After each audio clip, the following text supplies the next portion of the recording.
Mbote mbote balingami, vraiment, esengo ezali susu na biso. Yakozala elongo na bino, jeudi alelo. Vraiment, nzambe apambola bino. Naza vraiment na esengo koleka. Tangu naza ko yoka kabino, ko pesa kangape ba rapport. To lo lenge boza ko yokela ba émission na biso. Vraiment, nzambe apambola bino. Likam na kosenga na bino ezali ete tango boza koyoka boye bakotiango na misala et aussi bo intéressé bande ko mususu mbote mbote na ba fidèle na biso oyo baebi déjà jeudi nyonso balandaka notice ya moto ezali bibilia na CCTV et dimanche nyonso rediffusion ezalaka jeudi na 17h dimanche na 17h.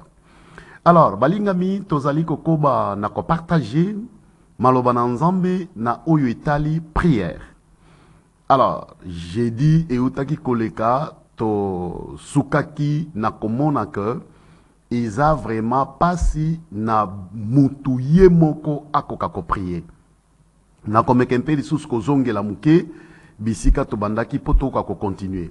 Alors, balingami na mangombo epai kani bokendaka na mikanda botangaka na basali pe mo ebele ba enseignant déjà ba teya déjà sur la prière et lolenge oyo nga nazali ko partager na bino maloba na nzambe na tina na libondeli naza na posa ya kolakisa bino ndenge nini babondelaka te naza na posa ya kolakisa bino babandaka awa basukaka awa te non ya mutuya eza ya koyeba prière eza nini soki na yebi prière eza nini soki na yebi prière eza kosenga nini balingami nga moko na kobondela sans problème parce que libondeli eza na lisungi ya molimo na nzambe naza koyebisaka biso tango nyonso likambo ya kosambela, likambo ya lingomba, likambo ya kosalela nzambe,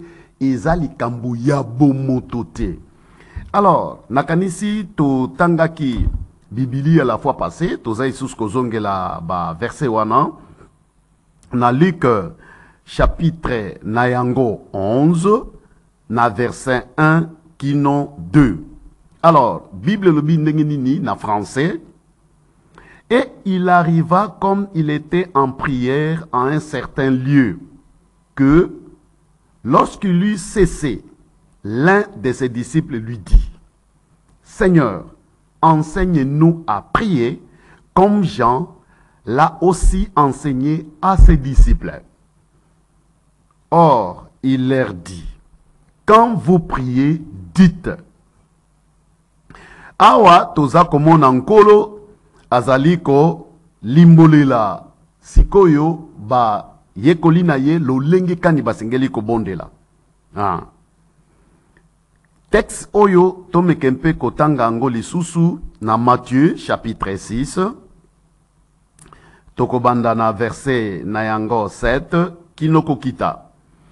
Alors, Matthieu chapitre 6 verset 7 à 9, Bible lui boye, en priant, ne multipliez pas des vaines paroles comme les païens qui s'imaginent qu'à force des paroles, ils seront exaucés.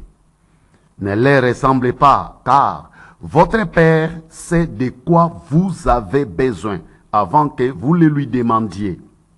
Voici donc comment vous devez prier. Notre Père qui est aux cieux, que ton nom soit sanctifié, que ton règne vienne, que ta volonté soit faite sur la terre comme au ciel. Nakanisi tutangaki ba texte oyo, nalik ba yekoli bazana bosenga nkolo ala kisabango ko bondela. Ndenge ntoma, non, ndenge mosali na nzambe Yohani Mobatisi alakisaki na ba yekoli na ye. Awa nkolo aza koloba na tina na libondeli. Prière oyo ya notre Père to bondela kango tango nyonso.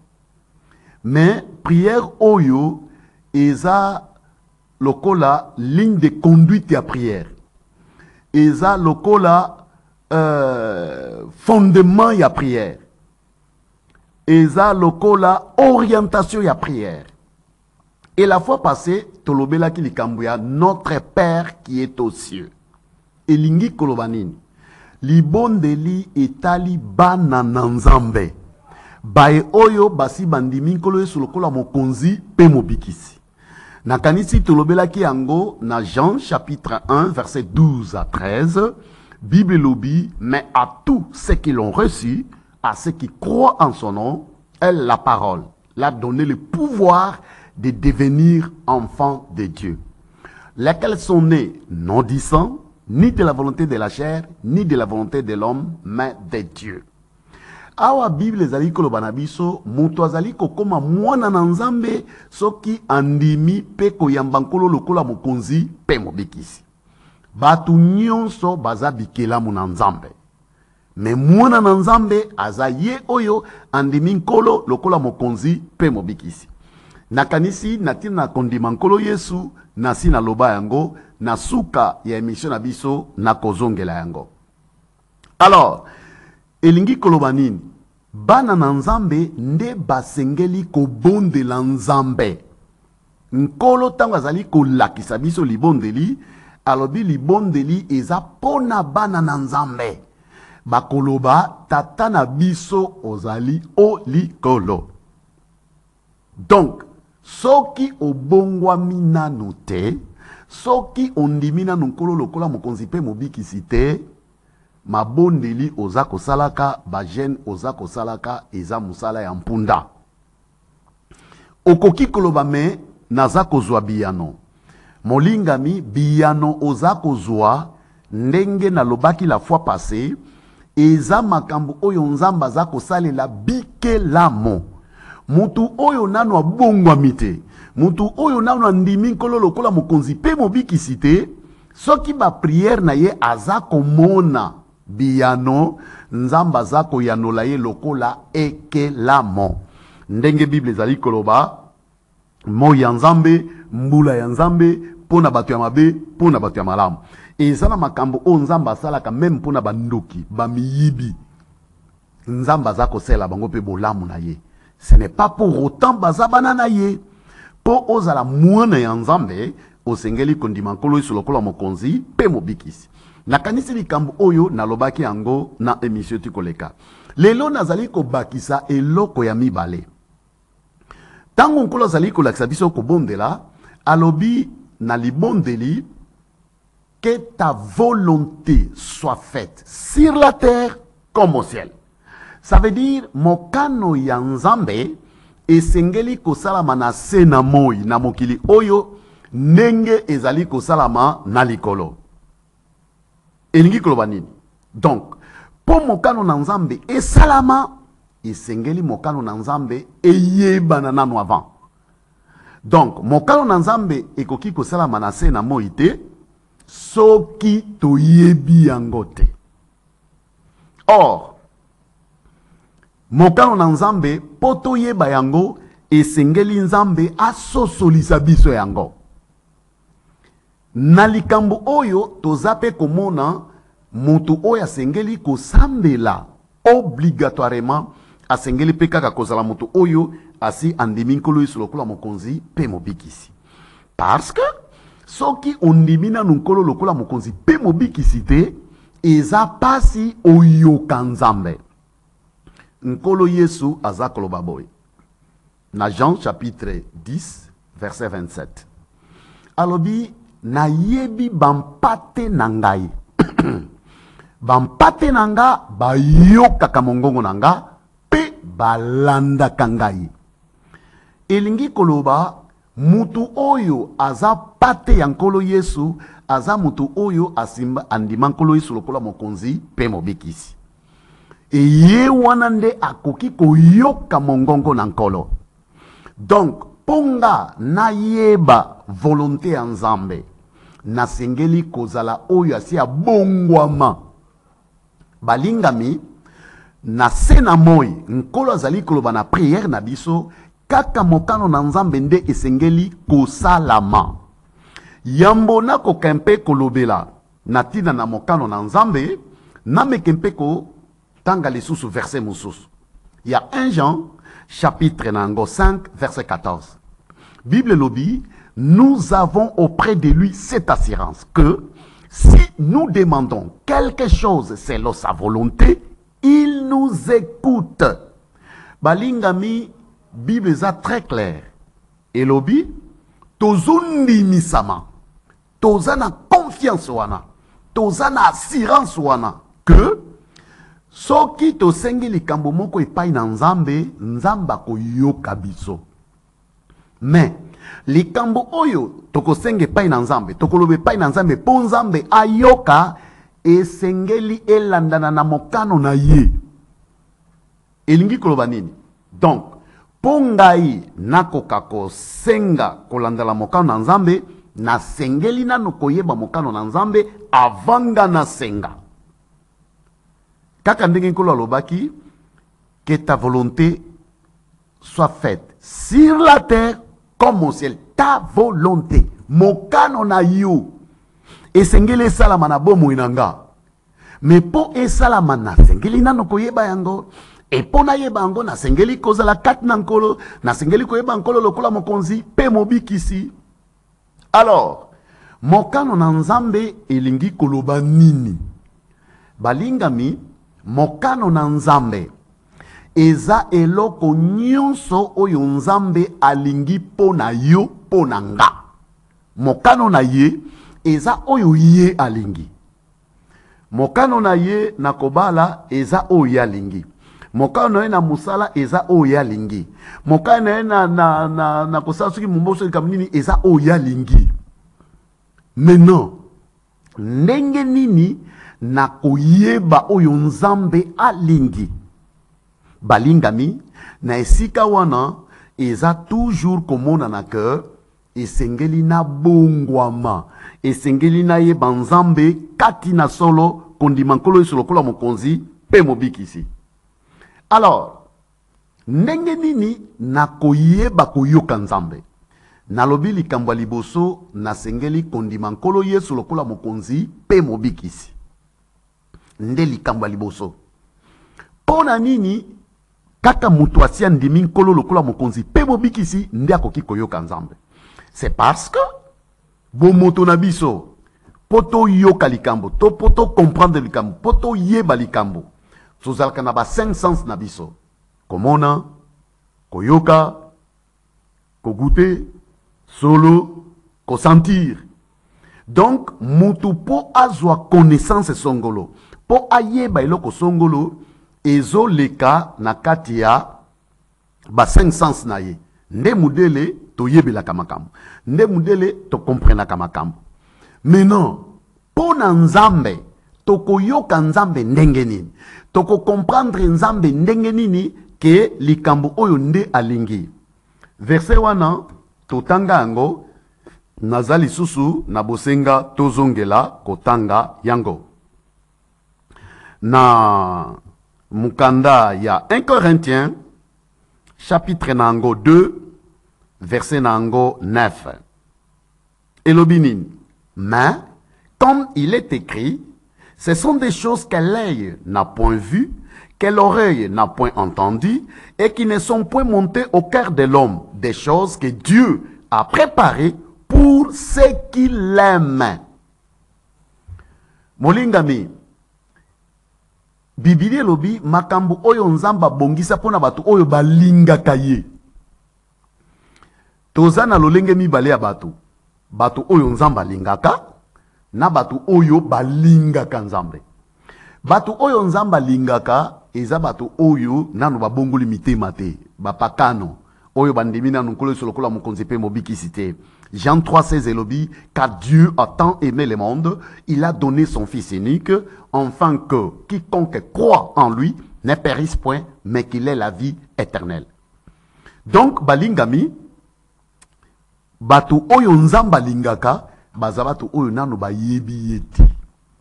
Batu oyo balingaka nzambe, baza batu oyo ba comprena bolingo na nzambe epai na bomo na bango. Yango Bible lobi, tolingi nzambe parce que ye mutu alingaki biso liboso. Batu oyo balingaka nzambe baza batu oyo bakomprena bolingo na nzambe na bomoi na bango. Et batu oyo bakomprena bolingo na nzambe na bomoi na bango baza batu oyo bandima nkolo sur lokola mokonzi pe mobikisi. Parce que Bible lobi, Dieu a tant aimé le monde. Pourquoi? Enfin, parce que natina, parce que pour nzamba lingaki, parce que moto nyonso asengeli kondima nkolo Yesu. Bolingo na nzambe eza na kopesa ka nkolo Yesu. Et nga oyo na comprendre bolingo na nzambe na za mutu oyo na comprendre que non nkolo akufa na ekulusu mpo na nga basoi ekoti ya nzube bafimbu mpo na bomoi na nga. Yango wana nazwi mokano ya kotika mokili na bisengo na yango satana na misala na ye nzoto na baposa na ngo nyonso na pesi mobimba na nga na nkolo Yesu. Ngai na comprendre bolingo na nzambe na ekulusu na ndemi nkolo lokola mokonzi pe mobikisi. C'est alors na kolinga siko nzambe. Molingami okoki jamais kolinga nzambe sans o comprendre bolingo nzambe na bomoi na yo. Et bolingo na nzambe na bomoi na yo ezete yo ondima nkolo Yesu lokola mokonzi pe mobikisi. Bible elobi bae oyo balinga kanzambe. Ça veut dire bae oyo basi ba bongola mitema na bango. Ça veut dire batu oyo basi bandima nkolo lokola mokonzi pe mobikisi. Molingami nazali ko insister trop na likambo oyo na tina. Lelo kosambela na biso ekomi ngambo. Kokende lingomba ekomi nango si koti olingi okoti ya ofele. Yango ezosala ke non batu o baza kosambela rien ne change. Batu o bazo kende église ya malongezo sama na bomwe na bango te. Pourquoi? Parce que baza ko bongo mate.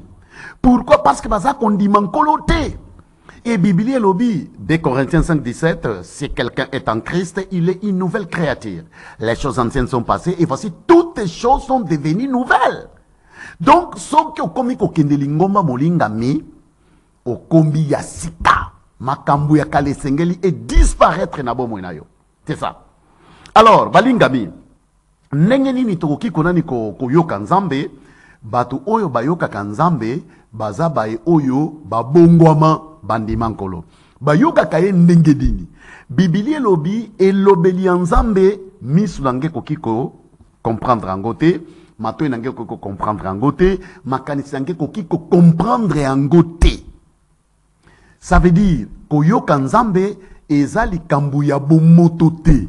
Ezali kambu ya nature humaine te. Koyoka nzambe ezali kambu ya molimo. C'est pourquoi dans verset 10, il y a 1 Corinthiens 2, Nakokiko Banda 9, 10, pour te comprendre un peu malamu, mais comme il est écrit, ce sont des choses que l'œil n'a point vues, que l'oreille n'a point entendues, et qui ne sont point montées au cœur de l'homme, des choses que Dieu a préparées pour ceux qui l'aiment. Dieu nous les a révélées par l'Esprit, car l'Esprit sont de tout, même les profondeurs de Dieu. Alors, verset 11, Elobinini. Lequel des hommes, en effet, connaît les choses de l'homme, si ce n'est l'Esprit de l'homme qui est en lui? De même, personne ne connaît les choses de Dieu, si ce n'est l'Esprit de Dieu. Or, nous n'avons pas reçu l'Esprit du monde, mais l'Esprit qui vient de Dieu, afin que nous connaissions les choses que Dieu nous a données par sa grâce. Raison d'être la molimo nzambe kat nabiso eza poto yeba oyo nzambe apesa biso na ngolu na ye. Bible lobi oyo nzamba za koloba na biso bomuto na biso kiko comprendre angote. Nzamba za ko révéler biso yango na lisungi ya molimo mosantu. Alors, balingami tome kempeko tanga texte mususu avant nakoka ko expliquer likambo oyo ya molimo mosantu. Ozui Ephésiens na chapitre na yango 1 na verset 17 à 18. Bible lonbinini. Ephésiens 1 17 à 18. Toko bandata verset 16. Toko banda 18. Je ne cesse de rendre grâce pour vous, faisant mention de vous dans mes prières, afin que le Dieu de notre Seigneur Jésus-Christ, les pères de gloire, vous donne un esprit de sagesse et de révélation dans sa connaissance, et qu'il illumine les yeux de votre cœur pour que vous sachiez. Balingami. Bibili elobi poto yeba. Pour que nous sachions. Poto zua. Connaissance ya Nzambe. Esengeli misu ya mute manabiso e kokako fungwama. Ne toko zua boyebi. Qu'il illumine les yeux de votre cœur pour que vous sachiez. Les yeux du cœur, awa cœur, ils allaient faire allusion à esprit. Alors, nakanisi satana ayebi pe likambo oyo yango wana asalaka nyonso pona kotelemela likambo yango. Likambo yango ezali nini? Tozui mukanda ya 1 Corinthiens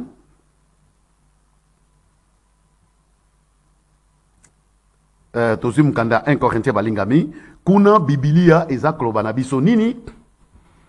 Elobi, si notre évangile est voilé, il est voilé pour ceux qui périssent, pour les incrédules, dont le Dieu de ce siècle a aveuglé l'intelligence, pour qu'ils ne vissent pas briller la splendeur de la gloire de Christ. Molingami, Nzambe aza koloba na biso esengeli misu na biso ya muteme ngengisama. Ça veut dire quoi? Ndenge Nzambe aza koloba na ngai. Akoloba na ngai na niveau ya âme na ngate. Akoloba na ngai na niveau ya corps na ngai te. Akoloba na ngai na niveau ya esprit. Yangona Romains chapitre 8 verset 16 elobi, le Saint-Esprit témoigne à notre esprit que nous sommes enfants de Dieu. Donc, Nzambe alobelaka biso na âme te, na corps te, mais na esprit. Tant que zali kolobela biso na esprit, esprit na biso soki capté. Mungongo na Nzambe et communiquer na intelligence na biso. Tozali ko capter mungongo na Nzambe na esprit, tozali ko comprendre mungongo wana par notre intelligence.